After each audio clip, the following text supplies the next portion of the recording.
ఉంటే ఆ చేసుకోవడంలో ఆ మజాలో ఆ దేవేంద్రుడి కొలంలో పోయి దుర్యోధనుడు ఒక పుష్పం కోస్తాడు. చిత్రరథుడైనటువంటి ఒక గంధర్వుడు ఆ నాగాస్త్రంతో బంధించి తీసుకువెళ్ళిపోతూ ఉంటాడు. దానికి ఎదురు లేదు అస్త్రానికి. కథ విషయం చెప్తున్నాను నేను, దాన్ని వేరే మనం తీసుకోవాల్సిన పద్ధతిలో తీసుకుందాం. ఇది ఎదురు లేకపోతే ఒక అర్జునుడి దగ్గర మాత్రమే అస్త్రం ఉంది, తిరిగి మళ్ళీ వెనక్కి తీసుకురావచ్చు. అప్పుడు విదురుడు, ద్రోణుడు ఇలాంటి వాళ్ళందరూ కూడా ధర్మరాజు దగ్గరికి వెళ్ళి వేడుకుంటారు. అర్జునుడు తప్ప కాపాడలేడు, దుర్యోధనుడిని కాపాడండి అని చెప్తారు. అప్పుడు భీముడు మిగతా వాళ్ళందరూ వ్యతిరేకిస్తారు ధర్మరాజుని. ఏంద్రా సొంట ఈ పని చేస్తున్నావు నువ్వు కూడా, మళ్ళీ చేస్తున్నావని. అప్పుడు చెప్తాడు ధర్మరాజు, ఈ అధర్మనితే వయం శతం పంచాధికం, దాని ముందు ఏదో ఉంది, వయం శతం పంచాధికం. మనం గొడవ వస్తే మనం 5గురిమి, వాళ్ళు 100 మంది. కానీ వేరేవాడు వచ్చినప్పుడు వాడు మనకు అపకారం చేయడానికి వచ్చినప్పుడు కూడా మనం కాపాడుకోవాలా, అప్పుడు 105 మందిని. ఈరోజు పరిస్థితి ఆఖరికి వచ్చేటప్పటికి మొత్తం మీద వెంకయ్యనాయుడు కావచ్చు, చంద్రబాబు కావచ్చు, ఇంకోరు కావచ్చు, నిన్న కాక మొన్న వచ్చిన మీకు ఎవరికన్నా కొద్ది కోపం కావచ్చు, మోడీ కావచ్చు, పర్టికులర్గా ఒక గ్రీన్ సిగ్నల్ ఇచ్చేసిపోతున్నారు, ఒక సిగ్నల్ ఇచ్చేసిపోతున్నారు. రాబోయే రోజుల్లో మేము తెలంగాణకి వ్యతిరేకమే. దీనికి కారణం ఏమైనా ఉండొచ్చు. ఈరోజు ఆనంద వివేక మాట్లాడిన మాట ఎంత సొళ్ళు మాటలంటే, మరి అంత హేళన చేసి మాట్లాడతావా నువ్వు? కేసీఆర్ నక్సలైట్ అన్నాడు. నక్సలైట్లు అంత ఘోరంగా ఉన్నారా కేసీఆర్ లాగా? నక్సలైట్ల వాల్యూ అంత పడిపోయిందా? ఒక్కొక్కరిని చంపేస్తుంటే వాళ్ళ తల్లిదండ్రులను చూస్తుంటే ఫోటోల్లో ఒక చిన్న కార్పొరేటర్ కొడాన్ని కూడా సంపాదించుకొని కనపడుతున్నారు. కానీ వాళ్ళ తల్లిదండ్రులను చూస్తుంటే నొలక మంచాల మీద కూర్చొని ఉన్నారు. ఈరోజు ఒక పేపర్లో చూశాను నేను. నువ్వు కేసీఆర్ నక్సలైట్తో పోలుస్తావా? నీకు ఆ పోలిక కూడా చేస్తావా? నీకు ఎటువంటి కూడా పోల్చుకోవడానికి ఇబ్బంది పడతారు. వాళ్ళతో పోల్చుకు త్యాగాలు చేసే వాళ్ళతో, ఎవరైనా కావచ్చు త్యాగాలు చేసేవాళ్ళు, వాళ్ళు నక్సలైట్లు కావచ్చు, ఎవరైనా కావచ్చు. అటువంటి వాళ్ళతో కూడా కేసీఆర్ని కూడా పోలుస్తున్నాడు. ఆ పోలిక కూడా సరైనది కాదు. కేసీఆర్ని తప్పట్టం కాదు, ఆ పోలిక కూడా సరైనది కాదు. ఇట్లా రాక్షసులు అన్నాడు, తెలంగాణ వాదులంతా రాక్షసులు అన్నాడు. అది కరెక్టు. రాక్షసులు గొప్పోళ్ళు, తెలంగాణ వాదులు రాక్షసులే. కానీ రాక్షసులను దండించిన వాళ్ళు, రాక్షసులను చంపిన వాళ్ళు దుర్మార్గులు. వాళ్ళు తన మనాదని లేకుండా నీతి అనైతికంగా చంపినట్టు వాళ్ళు. రాముడు, శంభుగుండు లాంటి వాడిని అటువంటి వాళ్ళని చంపినాడు. శూర్పణఖ అంటున్నారు. శూర్పణఖ పోలిక కూడా నిజంగా సోనియా గాంధీ మనం పొగటం కాదు, ఆ శూర్పణఖ పోలిక మేము వేషాలు వేసేవాళ్ళమే. ఈరోజు కాంగ్రెస్లోనూ లేకపోతే తెలుగుదేశంలో ఉన్నటువంటి పెద్ద శరీరాలని శూర్పణఖగా వేసుకునే వాళ్ళమే. కానీ సోనియాకి శూర్పణఖ దానికి నీకు ఎట్ట అర్థం ఉంది? ఏమండి? ఇటువంటి పరిస్థితుల్లో కొన్ని విషయాలు మనం తప్పనిసరిగా ప్రజల్లోకి వెళ్ళి చెప్పాల్సిన అవసరంలో మనం ప్రజల్ని నిందించకుండా, ఉద్యమాలను నిందించకుండా, ఈ నాయకులు మాత్రం మనం ఖచ్చితంగా పేరున వాళ్ళకి చెప్పాల్సిన అవసరం ఉంది. ఇది మీ దృష్టి ఎట్లుందో కానీ ఈ నాయకుల విషయంలో మాత్రం మనం పేరున ప్రజలకు చెప్పాల్సిన అవసరం ఉంది. ప్రజలు మేల్కొంటున్నారు. బస్సుల్లో, రైళ్ళలో, లేకుంటే బస్ స్టాండుల్లో ఎక్కడ పెట్టినప్పుడు కూడా వాళ్ళు గ్రూపుగా ఉన్నప్పుడు మాట్లాడేటప్పుడు మనం కానీ హెచ్చరిస్తే అప్పుడు బయటపడుతున్నారు. మాకెందుకండి ఈ సమైక్యాంధ్ర అని. అయిపోయింది. ఒక్క నిమిషం. రాయలసీమ విషయంలో చెప్పే ఉండొచ్చు మీకు. ఇప్పుడు నెల్లూరు వాళ్ళు పెద్ద మనుషుల్లాగా రాయలసీమ నేలని నెల్లూరు వాడుకోవడమే కాకుండా తమిళనాడు పంపిస్తారు. అక్కడి నుంచి వలస వచ్చే నీరు ప్రయాణం చేసే ప్రాంతం అంతా కూడా వలస పోవాల్సి వచ్చింది. ఈరోజు కూడా కాంపెన్సేషన్ ఇవ్వాలి వాళ్ళకి. ఈరోజు కూడా శేష్ గారు తెలిసినది చాలామంది కాంపెన్సేషన్ కోసం కోర్టు చుట్టూ లేకపోతే తిరుగుతూ ఉన్నారు. మీరేమో నీళ్లు మద్రాసు పంపించారు, అక్కడ నీళ్ళలోకి అల్లాడుతున్నారు. ఎంత ఘనస్వాములు మీరు! ఇటువంటివన్నీ ఎట్లా ఓర్చుకుంటే ఎట్లా నెల్లూరుతో కలిసి ఉంటారు వాళ్ళు? మాది నెల్లూరే. మేమే సామాజికంగా నెల్లూరులో ఉండేటటువంటి ఈ పెద్ద రాజకీయ నాయకులతోటి అల్లాడిపోతున్నాం మేము. ఒక్క నెల్లూరు నుంచే 7 మంది ఎంపీలు దేశం నలుమూలలకు వెళ్ళిపోయి ఉన్నారు. అసలు ఎట్లా వీలవుతుంది? ఇటువంటి సమైక్యాంధ్రలోనే వీలైంది. ఒక వెంకయ్యనాయుడు, సుబ్బరామిరెడ్డి, మీకు తెలియదేమో, లగడపాటి రాజగోపాల్ది కూడా కోవూరు నియోజకవర్గం. టీజీ వెంకటేష్ది నెల్లూరు టౌను. చిదంబరం అనే ఆయన కొడుకు ఒక కోకాకోలా ఏజెన్సీ పెట్టుకొని మొదటి బ్యాంక్ మేనేజర్గా ఉంటూ ఆ ఏజెన్సీ పెట్టుకుని నెల్లూరులో ఉంటూ ఆ నుంచి వ్యాపారాల పేరుతో డెవలప్ అయ్యి నెల్లూరుని మొత్తం ఒక సామాజిక వర్గాలన్నింటిని ముంచి ఈరోజు రాయలసీమను ముంచుతున్నాడు. అదే రకంగా ఔటర్ రింగ్ రోడ్ చుట్టుపక్కల అవుటర్ చుట్టుపక్కల కనీసం 2000 ఎకరాలు 2000 ఎకరాలు టీజీ వెంకటేష్కి ఉన్నాయి. ఈరోజు ఆయన హైదరాబాదు దేశభక్తుల్లాగా హైదరాబాద్ కావాలంటున్నాడు. అదే దేశభక్తి అంటున్నాడు ఆయన. రాయల్ తెలంగాణ అంటున్నాడు, లేకపోతే గేడర్ రాయలసీమ అంటున్నాడు.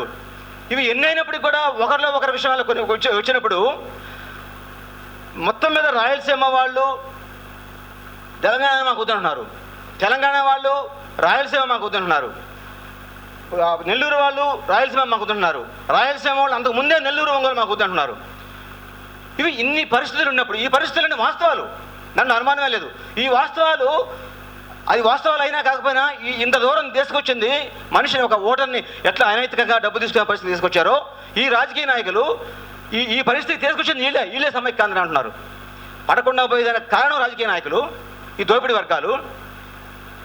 ఒక ఆంధ్ర వ్యక్తి ఈరోజు ఇక్కడి నుంచి నెల్లూరు పోవాలంటే పండుగల్లో, ఒక పండుగలు విశేషం కదా, ఆ పండుగల్లో సంక్రాంతి అప్పుడు నెల్లూరు పోవాలంటే 1200-1400 రూపాయలు టికెట్ పెట్టిపోతున్నారు. ఎవరి కారణం? గెడ్డాన్ని చూసుకునేవాడా ఆయన కూసాడే ఆ లగడపాడు ఆ దివాకర్ రెడ్డి కారణం. పర్మిట్లన్నీ ప్రైవేట్ పర్మిట్ తీసుకొని బస్సులు, వేలాది బస్సులు హైదరాబాద్ సిటీ నుంచి బొంబాయి, షోలాపూరు, ఔరంగాబాదు, ఢిల్లీ, ఎక్కడెక్కడో సిద్ధి, ఇటు ఈ వైపు నుంచి కర్ణాటక, మొత్తం బస్సులన్నీ ప్రైవేట్ బస్సులు మైన్ చేసేసి ఆర్టీసీని కుళ్ళబుడిచారు. ఇదంతా అది ఎప్పుడు జరిగింది? సమైక్యాంధ్రలోనే కదా. ఈ లగడపాటి రాజగోపాల్ వచ్చి ల్యాంకో హిల్స్ పెట్టి మణికొండలో కనీసం ఒక టీచరు, ఒక లెక్చరరు, ఒక డాక్టరు, ఒక ఇంజనీర్ కూడా, నిజాయితీగా బతికే ఇంజనీర్ కూడా ఈరోజు ఒక 100 గజాల స్థలం కొనలేడు. కారణం కోకాపట్లో పెట్టిన వేలాము యాక్షను, లగడపాటి రాజగోపాల్ కట్టిన ల్యాంకో హిల్స్. ఈ రెండిట్లో బట్టే విపరీతంగా పెరిగిపోయినాయి. ఎక్కడ ఒక 10 గజాల స్థలం కొనుక్కోవడానికి ఆంధ్రుడికి అర్హత లేదు, హక్కు లేదు, స్థాయి లేదు, తాహత లేదు. దీనికి కారణం వీళ్ళు కదా. ఇవి చెప్పాల్సిన అవసరం ఉంది. టి సుబ్రహ్మణ్యారెడ్డి నెల్లూరు నుంచి బయటకు వచ్చి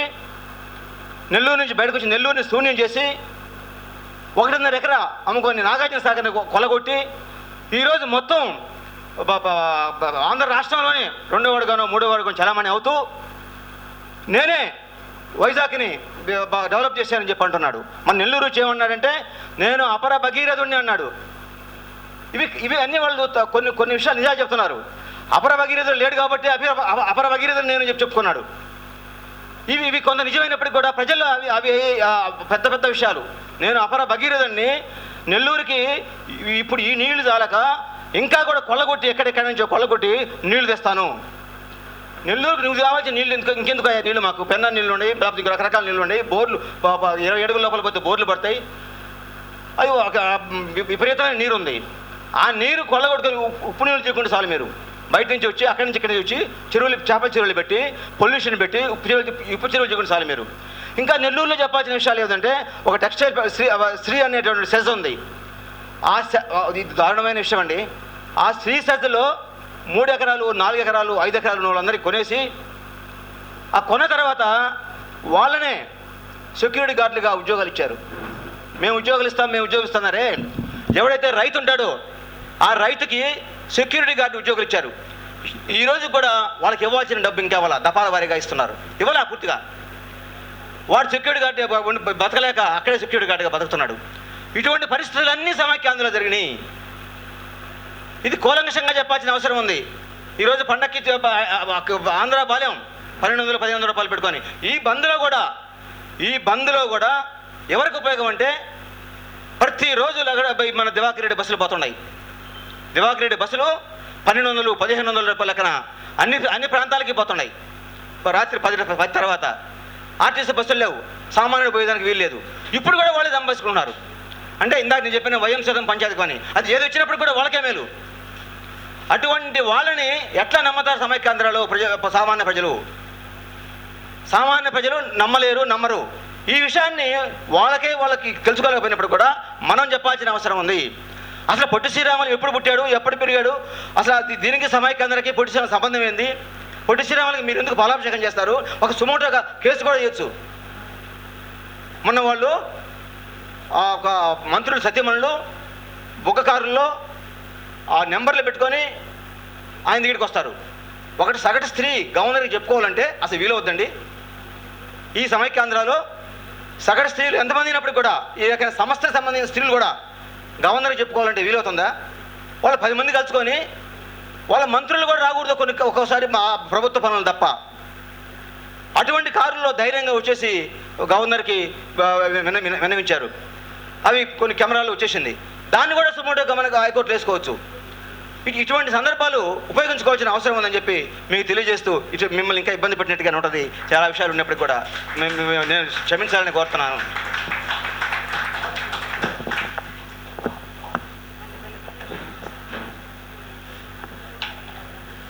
ఇప్పటికే దాదాపు 4 గంటల సమయం తీసుకుంది. మరి నా దగ్గరికి వచ్చిన చిట్టీలకు సంబంధించిన పేర్లన్నీ పిలవటం జరిగింది. ఇంకెవరినున్నా మాట్లాడవచ్చు, కానీ సమయం చాలా మించిపోయింది కనుక మరి హైదరాబాద్ డెవలప్మెంట్ ఫోరం సంబంధించినటువంటి పెద్దలు మాకు ఇచ్చిన బాధ్యత మేరకి ఇక్కడ మేము మా పాత్ర మేము నిర్వహించాం. దాన్ని ముగింపు సంస్థ నుంచి పలికితే బాగుంటుందేమో. మైక్ మీకు హ్యాండ్ ఓవర్ చేస్తాను.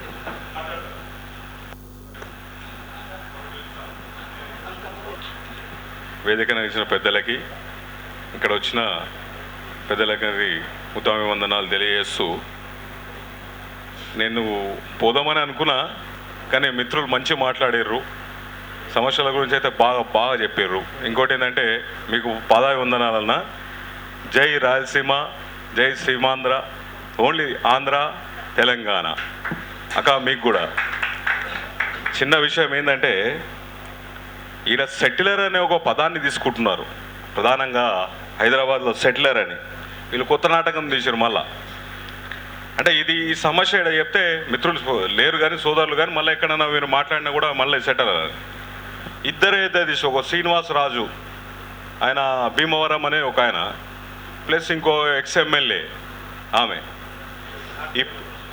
కాటగారు ప్రసన్న అమ్మ ప్రసన్నమ్మ. ఆ ప్రసన్నమ్మ సన్నత టికెట్ కోసం ట్రై చేస్తూ ఉన్నట్టున్నది. ఎందుకంటే సెటిలర్ ఉన్నారు, లేకపోతే అక్కడనో లేకపోతే ఈడ ఖైరతాబాద్లో నిలబడాలని. ఇంకో శ్రీనివాసరాజు అనేటోడు ఏం చేసినట్టు ఆయన ముసుగులో టీవీ చర్చలలో మాట్లాడితే ఆయన జర గెదిమినట్లు మాట్లాడినా.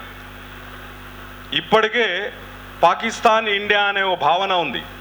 ఇప్పుడేమో కొట్లాడుతూనే ఉన్నాం. మళ్ళీ సీమాంధ్ర ఆంధ్ర అంటే ఇక్కడున్న పిల్లవాళ్ళు ఎవరైనా ఉండొచ్చు, ఎవరైనా బతకొచ్చు. మా విశాలమైన హృదయంతో మేము చెప్తూనే ఉన్నాం. మేమేమో పోమంటలేము, కానీ పెట్టుబడులదారులను బొమ్మంటున్నాం. మా భూములను గుంజుకున్న వాళ్ళని బొమ్మంటున్నామే తప్ప వాళ్ళని పొమ్మని మేము హక్కు లేదు. రాజ్యాంగపరంగా ఎవరు బతకాలనో వాళ్ళు బతకాలి ఖచ్చితంగా, కానీ వాళ్ళని వెలగొట్టే బాధ్యత మనది కాదు. ఎందుకంటే వాళ్ళ ఉద్యోగరీత్యా ఎక్కడ పోవాలనో వాళ్ళకి వెళ్ళిపోతారు. కానీ ఈ సెటిలర్ అనే సమస్యను పిల్లల విషయాల మనసులలో అది విషం నింపగలిగే శక్తిగా మారుతుంది రేపు పొద్దున. అంటే ఒక పిల్లగాడు ఒక పక్కన కూర్చున్నప్పుడు నువ్వు ఆంధ్రోడవరా అంటే రేపు విడిపోయిన తర్వాత ఆంధ్రోడవరా అనే విష నాటికను నాటిపోతున్నారనే భయాన్ని మనం గుర్తించాల్సిన అవసరం ఎంతైనా ఉంది. కానీ ఈ పదాన్ని వాడినోన్ని చెప్పుల మీద వేస్తామని చెప్పినాం సాఫ్గా. మీరు ఉంటే ఉండండి, రాజ్యాంగ పరంగా ఎక్కడో పోటీ చేస్తారో ఏం సంగతి అని. కానీ 4 సీట్ల హైదరాబాదు కోసమే, 4 సీట్ల జూబ్లీహిల్స్, సనత్ నగరు, కుకుట్పల్లి, ఖైరతాబాద్ దీనికోసమే మేము సెటిలను మళ్ళా పెట్టి మళ్ళీ పొగ పెట్టడానికి చూస్తే తప్పకుండా చెప్పులు కాదు కదా మిమ్మల్ని గదిమి దంపుతాము, బార్డర్ మీద ఇడిచిపెడతామని కూడా మళ్ళీ ఒకసారి చెప్తున్నా. ఇదొకటి గుర్తుంచుకున్న మేధావులు. కానీ ఇంకోటి ఏంటంటే అది చెప్పాల్సిన అవసరం ఎంత ఉన్నది అంటే పిల్లల మీద నాటుతారు వీళ్ళు. ఈ నాటిపోయే విషస్వరూపంలాగా చేస్తే తప్పకుండా తరిమి తంపుతాము. లేకపోతే గ్యాస్ను ఓసి అయితే నేనైతే అంటే పెడతా, వాడు నేనైతే అడ్డుకుంటాం. ఇక ఈ సమస్య ఏం లేదు. ఇక ఈ సమస్య ఇడవం ఇక. ఎందుకంటే సోదర భావంగా ఎవరైనా నిలబడవచ్చు, కానీ ఈ మాటలు మాత్రం మాట్లాడకూడదని దయచేసి చెప్తూ ఈ సమయాన్ని ఇచ్చి నీ సమయాన్ని కూడా నేను వేస్ట్ చేసినందుకు క్షమించాలి బ్రదర్. Thank you.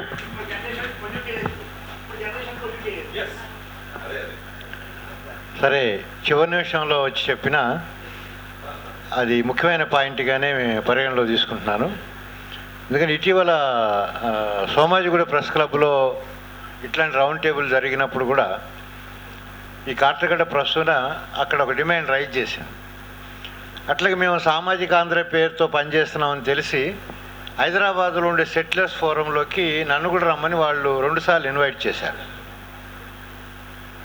అయితే ఇక్కడ డేంజర్ ఏమన్నదంటే ఒకవైపున ఆవిడ ఏమంటుందంటే, ఇంతకాలం మేము హైదరాబాద్లో ఉన్నాం, ఎప్పుడు మా మీద ఒక్క దెబ్బ కూడా పడలేదు, మాకు ఇక్కడేమీ అభద్రతా భావం ఏమీ లేదు అని. ఎందుకైనా మంచిది, మాకు సెట్లర్స్ అనే పదం మేము వాడతాం, సెట్లర్స్ పేరు మీద చట్టబద్ధ ఒక చట్టం చేసి, రక్షణ చట్టం ఒకటి చేసి మాకు హక్కుగా ఒక పత్రం ఇస్తేనే మంచిది అంట. ఇవి చెప్పిన వాళ్ళందరూ రేపు ఉంటారో ఉండరో మరి. ఇప్పుడు అడుగుతున్నా ఆవిడ ఉంటుందా రేపు? మరి దీనివల్ల ప్రమాదం ఏముందంటే, ఇంతకాలం చరిత్రలో కాస్మోపాలిటన్ సిటీగా ఉన్న హైదరాబాద్లో ఫీలింగ్స్ కాదు, అట్లా చేసిన ఘటన లేదు. లేకపోయినా రక్షణ చట్టం కావాలని కోరుతున్నారు అని అంటే రక్షణ కల్పించాల్సిన పరిస్థితులు వాళ్ళు ఉన్నారని చెప్పడమేగా. అదొకటి. రెండోది, ఎక్కడైనా బైఫర్కేషన్ జరిగిన చోట భారత రాజ్యాంగం ఏ పౌరుడైనా ఎక్కడైనా స్వేచ్ఛగా జీవించడానికి హక్కు కల్పించింది. నీకు భంగం వస్తే రాజ్యాంగం రక్షిస్తుంది, మళ్ళీ ప్రత్యేక చట్టం ఎందుకు? ఈ ప్రత్యేక చట్టం అనటంలోనే అది ఇక్కడ వాళ్ళు ఒక పెత్తందారి పోకడ పోవటానికి, అదేమనంటే లేనిపోని కేసులు పెట్టి వాళ్ళని కోర్టుల చుట్టూ తిప్పడానికి ఒక అస్త్రంగా చేతిలో మారుతుంది. ఇది అసలు రాజ్యాంగ విరుద్ధం అనేది మేము ఖండించి ఆవిడని తిరస్కరించాము. సామాజిక ఆంధ్ర మహాసభ దాన్ని బలపరచట్లేదు. ఇంతకుముందు బాంబేలోంచి కూడా గుజరాత్ విడిపడింది, అక్కడ నగరం మీద వ్యాపారం ఇద్దరు చేసుకున్నారు. మద్రాసు నుంచి విడిపడిన సినిమా పరిశ్రమ మొన్నటి దాకా అక్కడే ఉంది. మీరు సినిమాలు తీసుకుంటే మద్రాసు వాళ్ళు కొట్టారా? బేరం చేసుకుంటుంటే బొంబాయి వాళ్ళు కొట్టారా హైదరాబాద్ వాళ్ళు కొట్టడానికి? ప్రపంచంలో ఎవరు కూడా అకారణంగా ఇంకొకరిని కొట్టడం అనేది, రక్షణ కల్పించడం అనేది మానవ హక్కులకి విరుద్ధంగా మీరు ఒక హక్కుల చట్టం కోరుతున్నారు. ఏమి హక్కులుగా భద్రత వచ్చిందని ప్రత్యేక సెటిలర్స్ హక్కుల చట్టం అని పెడుతున్నారు. సెటిలర్స్ హక్కుల చట్టం అంటే దీని పేరు మీద మీరు చాలా నాటకాలు ఆడే ప్రమాదం ఉంది. వీ డోంట్ సపోర్ట్ అని చెప్పి మేము తిరస్కరించాము. అందుకని ఆ మిత్రుడు అన్నట్లుగా దాని మీద ఆగ్రహం రావటం న్యాయమే. దాన్ని సీమాంధ్ర నుంచి తెలంగాణకి సంఘీభావం ఇచ్చేటప్పుడు, సంఘీభావం అంటే